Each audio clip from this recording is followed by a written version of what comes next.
अस्सलाम वालेकुम। कंटिन्यूज़ के साथ मैं हूं शमीम आरा। एक नज़र डालते हैं अब तक की हेडलाइन पे। रहनुमा मुस्लिम लीग नून इसहाक डार ने सेनेट की रुकनीत का हल्फ उठा लिया। इसहाक डार इजलास में शिरकत के लिए वफाकी वज़रा राना सनाउल्लाह, ख्वाजा साद रफ़ीक और आज़म नज़ीर तारड़ के हमरा ऐवान पहुंचे।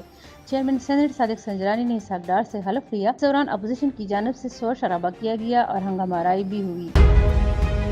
मुस्लिम लीग नून की नायब सदर मरियम नवाज को पासपोर्ट वापस कर दिया जाए तो नेब को एतराज़ नहीं। लाहौर हाई कोर्ट में जवाब दाखिल करा दिया गया। अदालत ने केस की समाअत 3 अक्टूबर तक मुलतवी कर दी।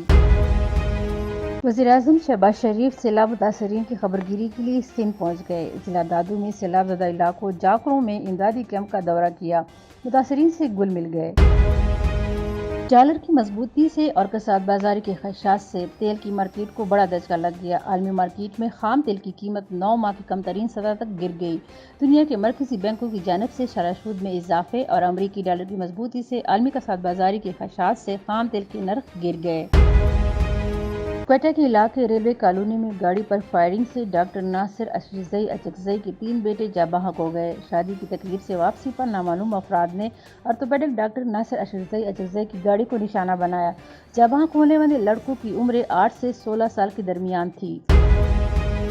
ये थी अब तक की कंटिन्यूज़ की ताज़ा तरीन हेडलाइन। मज़ीद खबरों और अपडेट्स के लिए देखते रहिए कंटिन्यूज़।